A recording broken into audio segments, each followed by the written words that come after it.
সুপ্রিয় দর্শক, স্বাগত জানাচ্ছি নারী বিষয়ক অনুষ্ঠান বন্যী শিখায়।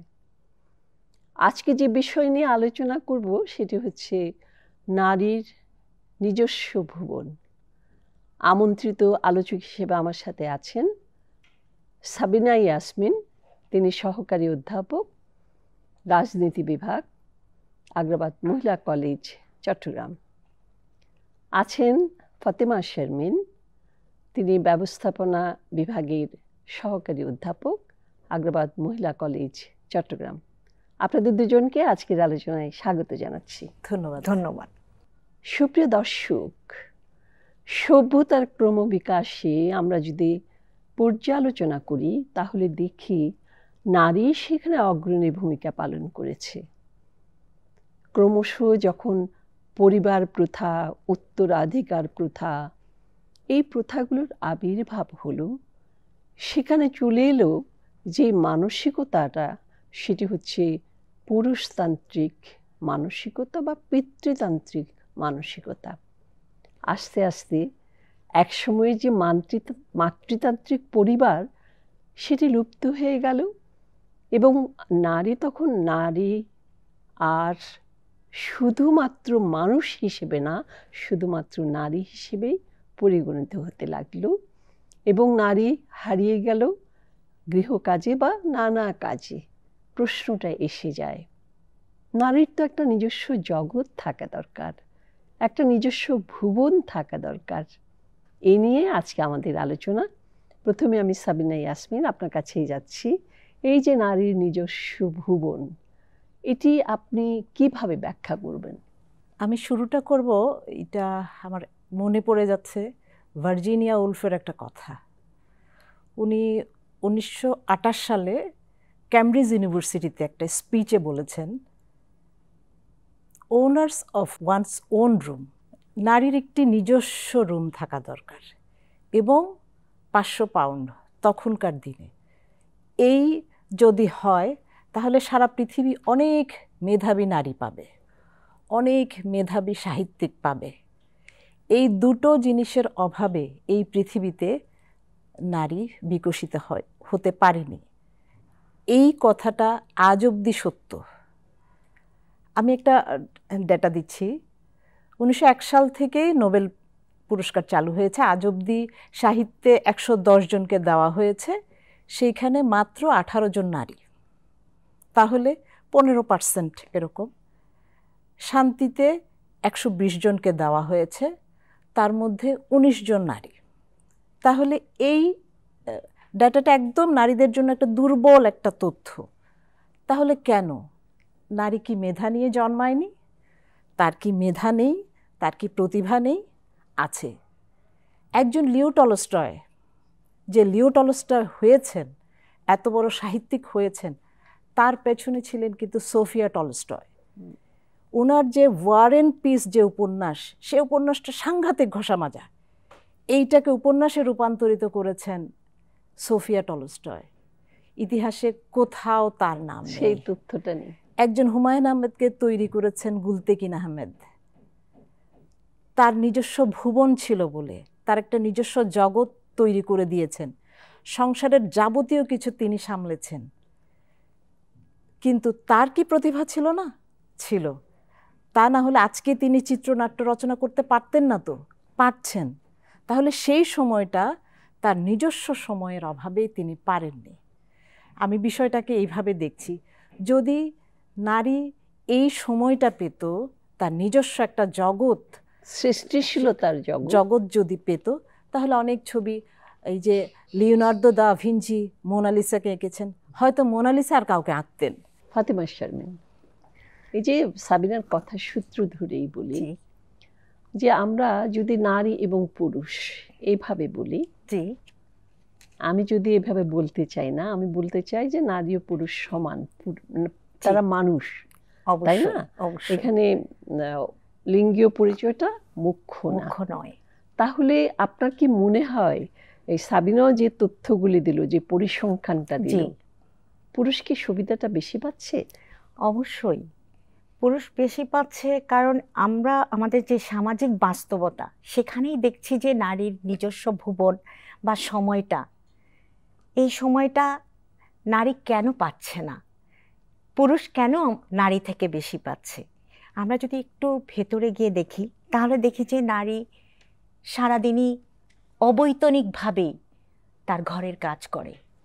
সে সন্তান লালন পালন করে, সে রান্না বান্না করে, সে পরিষ্কার পরিচ্ছন্নতা করে, সে তার যত্ন, পরিবারে যদি একজন অসুস্থ রোগী থাকেন, বয়োজ্যেষ্ঠ থাকেন, শিশু থাকে, তার উপরে সম্পূর্ণ সেই দায়িত্বটা বর্তায়। আবার সন্তানের লালন পালন, স্কুল নেওয়া আনা, যাবতীয় দায়িত্বই দেখা যায় যে আমাদের দেশে বা আমাদের এই প্রেক্ষাপটে আমাদের নারী পুরুষের এই ডিসক্রিমিনেশনটা যদি আমরা না করতাম তাহলে কিন্তু নারী তার একটা নিজস্ব সময়, তার স্বপ্ন পূরণের একটা আকাঙ্ক্ষা, একটা স্পেস সে পেত। কিন্তু আমরা দেখতে পাই যে তার স্বাধীনতা তেমন নেই। পরিবার থেকেই তাকে সেই স্বাধীনতা, একা চলতে যাওয়া, একা কিছু করতে যাওয়া স্বাধীনতাটা সে খর্ব হয়। তার যে অর্থনৈতিকভাবে সে দেখা যায় যে বেশিরভাগ ক্ষেত্রেই ডিপেন্ডেন্ট থাকে। কর্মজীবী নারী তো একটা চলন্ত গাড়ির মতো। জি, সেই ভোরে উঠে প্রথমে আপনি যাচ্ছেন পাকঘরে, সেখান থেকে আপনি যাচ্ছেন কর্মক্ষেত্রে, এবং কর্মক্ষেত্রের যে ঝামেলাগুলো, যে তার দায়িত্বগুলো সে কিন্তু বহন করতে হচ্ছে, সেখানে তাকে নিজেকে নিয়ে ভাববার সময় নেই। আপনার কি মনে হয়? এখন কর্মজীবী আমাদের মহিলারা সমাজের সম্পদ। তিনি কর্মক্ষেত্রে তার যোগ্যতার পরিচয় দিচ্ছেন, প্রতিযোগিতা করে আসছেন, সংসারটা সামলে আসছেন। কিন্তু আমাদের সমাজের পরিবারের ধারণা যে উনি যেহেতু বাইরে যাচ্ছেন এক অপরাধ করছেন, তিনি এসে তার সংসারের সমস্ত কিছু ঠিকঠাক থাকতেই হবে। যেখানে একজন নারী যিনি কর্মজীবী নন, একেবারে সংসারে উনি ধীরে সুস্থে করছেন, তার কোনো কিন্তু অপরাধ নেই, তার সমস্যা নেই। সমস্যা হলো আপনি বাইরে যাচ্ছেন, এটা হলো না কেন, বাচ্চা রেজাল্ট খারাপ করলো কেন, বা সংসারের যে বয়োজ্যেষ্ঠ যিনি আছেন তিনি ওষুধটা পাননি কেন, এই হেডেকটা মাথায় নিয়ে কিন্তু আমরা কর্মজীবীরা আমাদের প্রতিষ্ঠানে যাই। এবং সেই প্রতিষ্ঠানেও কিন্তু অনেক হ্যাজার্ড, প্রতিষ্ঠানও মনে করছে যে তার তো মাথায় সংসার, তিনি তার পুরোটা কিভাবে দিচ্ছেন না, তিনি হয়তো বাচ্চা অসুস্থ একবার ফোন করছেন বা খবর নিচ্ছেন, সেখানেও তিনি কিন্তু যে খুব বেশি প্রশংসার সম্মুখীন হচ্ছে তা বা সহযোগিতার সম্মুখীন হচ্ছে তা না, তাকেও সেখানে প্রতিকূলতার মধ্যে আসতে হচ্ছে। কিন্তু বিষয়টা হচ্ছে কি, নারী অসম্ভব মেধাবী, সেই কারণে দুটোই সে সামলাচ্ছে। হ্যাঁ, সব চ্যালেঞ্জই সে করছে। এই যে এই মহাকাশে যাচ্ছে না এখন, এইসব চ্যালেঞ্জ ফেস করে কিন্তু ভারতের মতো কনজারভেটিভ একটা এরিয়ার মেয়ে চলে গেল, তো সুনিতা চলে গেল, ইয়েতে সেনাবাহিনীতে আসছে, মেজর জেনারেল আছেন আমাদের দেশে মহিলা, চ্যালেঞ্জটা নিয়েই আসছেন। অনেক ডিসি আছেন, অনেক উপজেলা নির্বাহী অফিসার আছেন, তারা কিন্তু অনেক পুরুষের চেয়ে সুন্দর সামলেছেন। অনেক চ্যালেঞ্জগুলো, রাজনৈতিক সহিংসতা তো আছেই আমাদের দেশে, প্রায়শ হয়, ভালোই সামলাচ্ছেন। এবং যে বৈজ্ঞানিক যে ইয়েগুলো, যে আবিষ্কারগুলো, সেখানেও কিন্তু নারীরা কর্মক্ষেত্র এবং সংসার ক্ষেত্র, সামাজিকতা সামলেই কিন্তু কাজগুলো করছেন। তাহলে তাকে একটু বেশি প্রাধান্য দিতেই হয় বেশি। এই জায়গাটাই আমি একটু কণ্ঠ মিলে বলতে চাই যে এই যে দ্বৈত দায়িত্ব, এই যে ডাবল বার্ডেন কর্মজীবী মহিলারা যেটা নিয়ে থাকেন, দে টুক ইট ফর গ্রান্টেড দ্যাট যে এটা তাকে করতেই হবে, এটা তাকে বাইরের কাজের পাশাপাশি তাকে ঘরে এসে এগুলো সামলেই নিতে হবে। এই যে একটা চ্যালেঞ্জ, এটা কিন্তু একটা সামাজিক এবং কাঠামোগত চ্যালেঞ্জ, এটা একটা বাস্তব সমস্যা আমাদের ক্ষেত্রে। এবং দেখা যাচ্ছে যে এই দায়িত্ব থাকায় সে যদি একটু বিশ্রামও নিতে যায়, তখন তার এই বিশ্রামটাকে অলসতা হিসাবে বা দায়িত্ব জ্ঞানহীনতা হিসাবে আমাদের সমাজে দেখা হচ্ছে। আবার পাশাপাশি দেখা যাচ্ছে যে সে নিজস্ব যে পারিবারিক সমস্যাগুলো, তাকেই যেন সেটা সব মেটাতে হবে, সেই কাঁধে নিয়ে নিচ্ছে যে ছেলের পরীক্ষায় আগে দিয়ে আসি, তারপর নিজের অফিসে চলে যাই। ওখানে গিয়েও দেখা যাচ্ছে যে প্রতিষ্ঠান প্রধান বা তার বসের হাইব্রিড সমস্যাগুলো থেকেই যাচ্ছে। দেখা যাচ্ছে যে ওখানেও তাকে যদি মাতৃত্বকালীন একটা অবসর তাকে দেওয়াও হয় বা একটা ছাড়ও দেওয়া হয়, কিন্তু তার পাশাপাশি যেতে তাকে মানসিক একটা ভারসাম্য তার থাকার জন্য যে স্পেসটা দেওয়া দরকার, দেখা যায় যে প্রতিষ্ঠান থেকে সেই স্পেসটাও সে পাচ্ছে না। এই যে মানসিক ভারসাম্যর কথা বললেন, জি, এটি আমার কাছে খুবই গুরুত্বপূর্ণ। জি, হ্যাঁ, নারীর শারীরিক স্বাস্থ্য আছে, মানসিক স্বাস্থ্য আছে, এবং তার নিজস্ব ভুবনের সাথে মানসিক দিকটা জড়িত। জি, অনেক সময় দেখা যায় নারীরা যখন আস্তে আস্তে বয়স বাড়তে থাকে অনেকেই কিন্তু মানসিক রোগী হয়ে যায় এবং তার মানসিক স্বাস্থ্য বিপন্ন হয়। কি বলেন, আপনারা দুজনেই শেয়ার করতে পারবেন? বিষয়টা হচ্ছে আমাদের দেশেও এবং এই যে বিশেষত এশিয়াতে এইখানে নারী মানসিক রোগী বয়োজ্যেষ্ঠদের মধ্যে এই মানসিক সমস্যাটা বেশি হচ্ছে। প্রায় দেখবেন যে এই যে ইয়ের সঙ্গে ছেলের বউয়ের সঙ্গে প্রতিযোগিতা করা অনেক ক্ষেত্রে, তারপরে হচ্ছে কি বিষণ্ণ হয়ে যাওয়া, কারোর সঙ্গে তিনি কথা বলছেন না কেন, তার জীবনে যে অপ্রাপ্তিগুলো, তার জীবনের আকাঙ্ক্ষাগুলো, এই যে একটা মেয়ে দৌড়ে বেড়াতো এখানে সেখানে মাঠে, সে তো আর সময়টা পেল না। সংসারে যখনই ঢুকেছে সেই অবধি সে একটা কারাগারে, সে কর্মজীবী হোক কর্মহীন হোক, তাকে কিন্তু 24 ঘন্টা সে একটা দায়িত্বের মধ্যে আছে।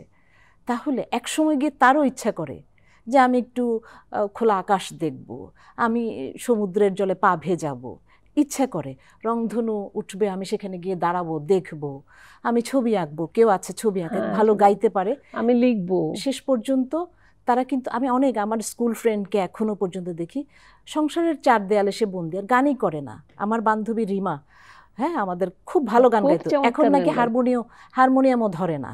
হ্যাঁ, তাহলে কেন? এত সুন্দর গাইতো যেই মেয়েটা, সে আর গাচ্ছে না। এত সুন্দর ছবি আঁকতো যেই মেয়েটা, তার ছবি আঁকার কিছুই নাই ঘরে, তার নিজস্ব জগৎটা সে পাচ্ছে না। ছবি আঁকলে, রান্নাঘর করতে করতে তার ছবি আঁকা যায় না, চুলায় ভাত রেখে তো আর ছবি আঁকা যায় না। এই যে নারীর একটা জগৎ, এটা দিয়ে সে মানসিক শান্তি পেতে পারত। একটা বয়সের পর 50-65 হয়ে যাওয়ার পরে তার মধ্যে কিন্তু একটা অবসাদ তৈরি হয় যে আমি কেন পারলাম না, আমার তো এই মেধাটা ছিল, আজ কেন আমি এখানে পড়ে আছি। তখন সে কিন্তু মানসিক রোগী হয়ে যায়। ছেলের সঙ্গে, ছেলের বউ, মেয়ে জামাই, সবার সঙ্গে সে সবাইকে কিন্তু তখন শত্রু মনে করে, তোমাদের জন্য আমি কিছু পারলাম না। অনেকে কিন্তু এই ডিপ্রেশনের ওষুধ খেতে হয়, অনেক অনেক রোগী আছে যারা ডিপ্রেশনের ওষুধ খেয়েই কিন্তু জীবন, আবার অনেককে দেখা যায় বৃদ্ধ আশ্রমে পাঠিয়ে দিচ্ছে। হ্যাঁ, সেই জায়গাটায়। শারমিন, আমি যদি বলি, আপনার কথাগুলি বলি, শেয়ার করি, আমার তাহলে আমি যখন নিজেকে মনে করব মানুষ, হ্যাঁ আমি কাজ করব, আমি সন্তান লালন পালন করব, আমি কর্মক্ষেত্রে আমার যে মেধা সেটা দিব, কিন্তু যেভাবেই হোক আমার নিজের একটা সৃজনশীল ভুবন আমি গড়ে তুলব। এটি আমার প্রত্যয়, আমার দৃঢ়তা। হ্যাঁ, আর জীবন তো একটাই এবং জীবন অনেক মূল্যবান। একটু আগে সাবিনা ইয়াসমিন অধ্যাপিকা বলে গেলেন, তা আমি বলবো যে নারী যদি মেধাবী না হতেন তাহলে তো তিনি অলরাউন্ডার হতেন না। পুরুষরা হয়তো বেতন নিয়ে আসছেন, বাড়িতে ওয়াইফের হাতে দিয়ে শান্তি, তারপরে কিন্তু আর অনেক পুরুষই কিন্তু অনেক কিছু এই উপমহাদেশে জানেন না। কিন্তু আমি বলবো যে নারীর জীবনটায় তার একটু সময় তার সৃজনশীলতা, তার মেধার বিকাশ, তার একাকিত্ব উন্মোচন, তাকে আর ভবিষ্যতের যে তার সন্তান লালন পালন করবে সেই জন্য তার মানসিক স্বাস্থ্য তো জরুরি। তার পাশাপাশি সে যেন কোনোভাবে অবসাদে না জড়ায়, কোনোভাবেই যেন সে বার্ন আউট না হয়, এই বিষণ্ণতা যেন তাকে গ্রাস না করে, সেটা তাকে মাথায় রেখে প্রথম থেকেই যদি সে তার একটা নিজস্ব ভুবন তৈরি করে, বেশি না, হয়তো বারান্দায় চা খেতে খেতে একটু সময় সে তার নিজের জন্য দিল, হয়তো বা সন্ধ্যায় কেউ নাই বাসায়, তখন হয়তো ছেলে গেছে কোচিংয়ে, হাজব্যান্ড এখন অফিস থেকে আসেনি, সে একটু একলা হাঁটতে গেল।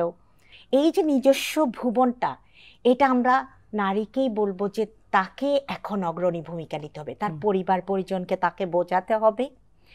তার কর্মক্ষেত্রে আমরা একটু আগেও শুনেছি ওনার আলোচনা থেকে, কর্মক্ষেত্রে আপনিও বললেন, কর্মক্ষেত্রে কিন্তু আমরা যারা নারীরা কর্ম করি, তারা বাইরে যাই, এবং যাওয়ার আগে অনেক কাজ আমরা করে যাই, এসে কিন্তু আমরা আবার কাপড়টা না ছেড়েই দেখা যায় আবার হেসেলে ঢুকেছি কিংবা অনেক কাজে নিজেকে জড়িয়ে ফেলেছি। আমি আমার নিজের লাইফ দিয়ে এটা বলতে পারি।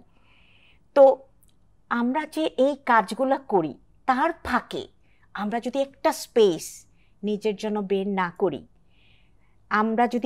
করি, তাহলে কখনো সমাজ আমাদেরকে দিবে না। আমরা দেখছি মেয়েরা কিন্তু এখন খেলাধুলায় অংশগ্রহণ করছে, খুব ভালো জিনিস। আমাদের অনেক গায়িকা আছে, তাদের সৃজনশীল ভুবনে এসে তারা এক একজন তারকা, তাই না? একই সাথে কিন্তু আমাদের মেয়েরা কিন্তু সৃজনশীল ভুবনে অনেকে বিচরণ করছেন। হ্যাঁ, তাহলে আমরা ইতিবাচক দিকটাকে যদি একটু প্রতিফলিত করতে চাই, যে আমরা বললাম আমাদের নিজস্ব ভুবন নিয়ে, সময় নিয়ে কথা বললাম, এখন যদি আমরা শেষের দিকে বলি যে ইতিবাচক যে দিকগুলো দেখছি, যেগুলো আমাদেরকে প্রেরণা দেয়, যারা ঘরের ভিতর ঘর কোনো হয়ে বসে আছে, যে শারমিনের কথা রিমার কথা বললেন, শারমিন রিমা এত চমৎকার গান গাইতো, তাহলে আমার মনে হয় নিজের ইচ্ছাটাই প্রবল। তাহলে কিন্তু আমরা যে আমাদের মেয়েরা যে এত জায়গায় তারা মানে কি বলবো প্রশংসা অর্জন করছেন, একজন রানী হামিদ, তার ৮০ বছর বয়স, তিনি দাবায় অংশগ্রহণ করার জন্য চলে গেলেন। কি একটা স্পিরিট তার ভেতরে। ইতিবাচক দিকটা যদি আমরা তুলে ধরি, যারা কাজ করছেন নিজের ভুবন নিয়ে। সেই তো রানী হামিদ তখন দাবা খেলেছেন, এখন মেয়েরা ফুটবল খেলছে। আজ থেকে ২০ বছর আগেও এটা খুব সমালোচিত হতো, কিন্তু এমন পর্যায়ে এসে মেয়েরা ফুটবলটা দেখালো, এবং ক্রিকেট, একদম ক্রিকেট, এবং পুরস্কার নিয়ে এসছে। প্রথমবারে তারা পুরস্কার নিয়ে এসছে। না করবে কার সেই সাহস আছে? বাংলাদেশে যত রক্ষণশীল হোক, পুরস্কারটা কেউ রিফিউজ করে না। তাহলে মেয়েদেরকে এগিয়ে আসতে হবে। আমি এমন কিছু করে দেখাবো একেবারে শুরুতেই, তাহলে কেউ আমাদেরকে না করতে পারবে না। হ্যাঁ, আসছে, তাদেরকে উৎসাহিত করার উচিত। এবং এর পেছনে কিন্তু অনেকে পেছন দিকে টানবে, ষড়যন্ত্র আছে। কিন্তু মেয়েদের খেলা নিয়ে অনেক ষড়যন্ত্র হয়েছে, তার ঊর্ধ্বে গিয়ে মেয়েরা কিন্তু পুরস্কার নিয়ে আসছে ওর যোগ্যতার কারণে। তাহলে আমরা ইতিবাচক দিকগুলো দেখি। যেমন চিকিৎসা পেশায় অনেক মেয়ে, বেশিরভাগ মেয়ে, অনেক মেয়ে 60% অনেক মধ্যরাত পর্যন্ত কাজ করছেন। হ্যাঁ হ্যাঁ, মধ্যরাত পর্যন্ত কাজ করছে, সিনসিয়ারলি কাজ করছে, যে মাতৃত্ব সুলভ সেবাগুলো দিচ্ছে কিন্তু মেয়েরা। তাহলে কেন পারবে না? যেখানে ফুটবলে মেয়েরা পুরস্কার নিয়ে এসছে, সব কিছুতেই মেয়েরা পারবে। আমার কথা হচ্ছে আমরা তাদেরকে ইতিবাচকভাবে দেখব। একটা মেয়ের কোনো না কোনো মেধা নিয়ে এসে জন্ম, একটা গ্রামের মেয়ে, আমি তাকেও বলবো সুযোগ পেলে একটু উঠান নিয়ে এসে আকাশের চাঁদটা দেখুক নিজের মতো করে। সুযোগ পেলে তারও দু একজন বান্ধবী বা বন্ধুকে নিয়ে একটু বেড়াতে যাক। হ্যাঁ, এই জায়গাটা মনে হয় পরিবারের একটা ভূমিকা রয়ে গেছে। পরিবারের একটা ভূমিকা আছে। এই পৃথিবীতে কেউ কাউকে সুযোগ করে দেয় না, সুযোগটা করে নিতে হবে। করে নিতে হলে কিছু কৌশলের আশ্রয় নিতে হবে। শাশুড়ি মাকে একটু ম্যানেজ করতে হবে, হাজবেন্ডকে বন্ধু বানিয়ে ফেলতে হবে, দেবর ননদদেরকে ম্যানেজ করতে হবে, আত্মীয় স্বজনকে একটু ভালো ভালো কথা বলে তার দিকে আনতে হবে। এটা হচ্ছে কি নিজেকে ভালো রাখার জন্য একটা সুযোগ তৈরি করার একটা রাস্তা। আর সমাজে আমরা যারা বড় ইয়েতে আছে, তাদের কিছু প্রতিষ্ঠান সচেতনতা করা, যে হ্যাঁ আপনার ছেলের বউ আছে, তাকে একটু কাজ করতে দিন, সে ছবি আঁকতে পারে বা জামাই ডিজাইন করতে পারে, করুক। এই সুযোগটা তাকে দিয়ে অ্যাপ্রিসিয়েট করা। আমরা সমাজের প্রত্যেকটা স্তরে, আমার যে একেবারে যেই ছাত্রীটার কোনো ভবিষ্যৎ নাই, তাকেও যদি বলে তুমি তো এটা পারো, এটা করো, আমরা এভাবে আমরা উৎসাহিত করতে পারি প্রতিটা স্তরে। নারী শিক্ষা প্রতিষ্ঠান অনেক আছে, তাহলে নারী শিক্ষার্থীদেরকে তাদের এই যে ভেতরের যে আত্মবিশ্বাস, এটা জাগানোর ক্ষেত্রে কিন্তু শিক্ষকদের ভূমিকা কেমন হওয়া উচিত? আমি মনে করি শিক্ষকরা যেমন আমরা করি, আমরা কিন্তু ওদেরকে প্রথম ইন্ট্রোডাক্টরি ক্লাসেই কিন্তু আমরা এই জিনিসটা আমরা শিক্ষকরা দিয়ে দিচ্ছি তাদেরকে। আমরা যেহেতু আমরা আগ্রাবাদ মহিলা কলেজে আছি, নারী শিক্ষার একটি মডেল কলেজ, এটা সমাজে অনেক বেশি পরিচিত। আমরা তাদেরকে কিন্তু একটা কথাই প্রথম থেকেই বলি, তোমার ভেতরে একটা স্বপ্ন আছে, সেই স্বপ্নটা তোমাকেই বাস্তবায়ন করতে হবে। যতই অ্যাডভার্স সিচুয়েশন হোক না কেন, পারিপার্শ্বিকতা যাই হোক না কেন, স্বপ্নটা যদি ভিতরে হৃদয়ে লালন করো, তুমি পারবে নারী, তুমি পারবে। এটাই কিন্তু আমাদের স্লোগান। হ্যাঁ, এবং স্লোগানটা কিন্তু সবসময় থাকে যে আমিই পারি, আমি পারি। সাবিনা, আপনি কি বলেন? আমি জানি যে মানে আপনার শিক্ষা প্রতিষ্ঠান যেহেতু আমি ছিলাম প্রধান হিসেবে, এবং সেখানে আমি দেখেছি যে গ্রুপ শিক্ষক একটা গ্রুপ ছাত্রীদের একটা মোটিভেশনের ব্যাপার থেকে যায়। এটাকে আপনারা কিভাবে কার্যকর করছেন? একটা মডেল হিসেবে যদি আপনারা এটা মেসেজটা দিতে পারেন, যারা শুনছেন তারা সেটি গ্রহণ করতে পারেন। একজন শিক্ষক স্বপ্ন দেখাবেন। হ্যাঁ, শিক্ষকের কাজই হচ্ছে স্বপ্ন দেখানো। তুমি কোথায় যাবে, কি করবে। আমরা দেখেছি আপনাদের কাছ থেকে স্বপ্ন, এখন আমাদের কাছে সেই দায়িত্বটা। আমার কাছে একটা মেয়ে এসেছিল বান্দরবানের, একটা দোকানদারের মেয়ে, প্রত্যন্ত অঞ্চলের। সে কিন্তু এখন এই ইকোনমিক্স থেকে পাশ করেছে সিইউতে, সে কিন্তু বিসিএস ক্যাডার। তাহলে সে কিভাবে পারলো? রাস্তাটা আমরা দেখিয়েছি, স্বপ্নটা সে দেখেছে, আমরা বলেছি তুমি এটা হতে পারবে। তুমি কি হয়েছে, তোমার বাবা কি এটা ম্যাটার না, তোমার মেধা আছে, তুমি পারবে। পেরেছে। এরকম অনেক মেয়ে আছে। একটা অন্ধ মেয়ে, সে কিন্তু এখন গ্র্যাজুয়েট ক্লাসে পড়ে, কিছু তার কিন্তু চোখ নাই, চোখে দেখে না।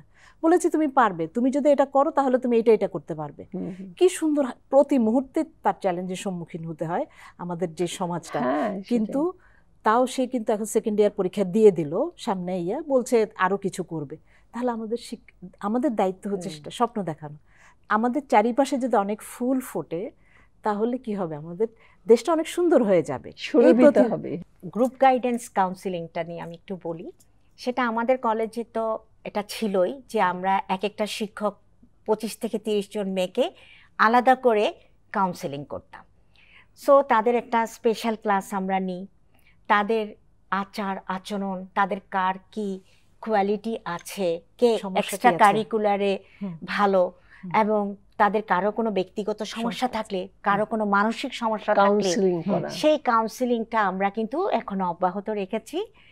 অন্যান্য অনেক কলেজ, আমি কারিকুলাম ট্রেনিংয়ে যখন গিয়েছিলাম, সেখানকার যে ফ্যাসিলিটেটর উনি কিন্তু আমাদের কলেজকে বড় করে দেখালেন এবং বললেন যে এই কলেজে এরকম একটা বিষয় আছে, আমি জানি, আপনি এটা নিয়ে কিছু বলেন এবং আপনারা এটা গ্রহণ করবেন।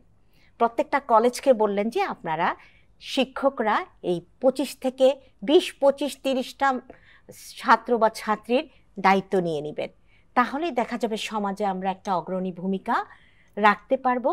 এবং এটা হোয়াট এভার ইট ইজ, এটা যে ছেলেদের কলেজ মেয়েদের কলেজ, যদিও আমরা আজকে নারী বিষয়ে আছি, কিন্তু আমাদের এই প্রজন্ম গড়ে তোলার পেছনে শিক্ষকদের ভূমিকা আমি মনে করি অনেক অনেক অনেক। আমরা প্রায় শেষ দিকে চলে এসেছি। আরেকটা কথা আবার যদি আমি চলে আসি, একটা পরিবারে চলে আসি। পরিবারে যখন একজন নারী স্ত্রী হচ্ছেন, এবং আপনি যে কথাটি বলেছেন যে স্বামী স্ত্রী যখন বন্ধু হয়ে যায়, এই বন্ধু হয়ে যাওয়ার সময় যদি তারা শেয়ারিং কেয়ারিং এই জিনিসটা যদি করেন দুজনে মিলে, আপনি কি মনে করেন তখন মনে হয় নারী উৎসাহিত হবে, নারী এগিয়ে যাবে? আমরা সবসময় ইতিবাচক কথাই বলবো যে নারী তখন এগিয়ে যাবে, নারীর প্রতিভা তখন বিকশিত হবে, নারী তখন নিজের একটা সুন্দর ভুবন তৈরি করতে পারবেন। আপনি কি মনে করেন তার যে পার্টনারটা, লাইফ পার্টনারটা, তার কি ভূমিকা আছে সেখানে? অবশ্যই একজন পার্টনার যদি ভালো হয়, বন্ধু হয়ে যায়, সে তো সব কাজে সহযোগিতা করবে, এবং সে যতটুকু সহযোগিতা করবে তার চেয়ে অনেক বেশি সে পাবে। বুদ্ধিমান আজকালকার অনেক ছেলে কিন্তু ফ্যামিলির কাজগুলো থেকে অনেক হেল্প করে, কিন্তু মানে কিচেনের কাজ বলেন, সব কিছুতেই কিন্তু, বাজার সব কিছুতেই কিন্তু আজকাল অনেক ছেলেরাই কিন্তু কনসাস। সে বুঝে গেছে তার ওয়াইফের মেন্টাল হেলথটা জরুরি খুব। হ্যাঁ, পরিবারের সব কিছু সে যদি ভালো রাখতে চায় তাহলে তার বন্ধু হওয়াটা খুব জরুরি। এখানে প্রথমে মেয়েদেরকে কিছু কৌশল অবলম্বন করতে হবে, প্রশংসা করতে হবে, পরিবারের নেগেটিভ কিছু তুলে ধরা যাবে না। হ্যাঁ, এই জিনিসগুলো করে একটা কর্মজীবী মহিলা যখন যাচ্ছে, তার ক্রেডিটটা তার হাজব্যান্ডকে দিতে হবে যে হ্যাঁ তুমি আমাকে আজকে সাহায্য করেছো, আমি এটা পেরেছি, তখন সে কিন্তু দ্বিগুণটা পাবে।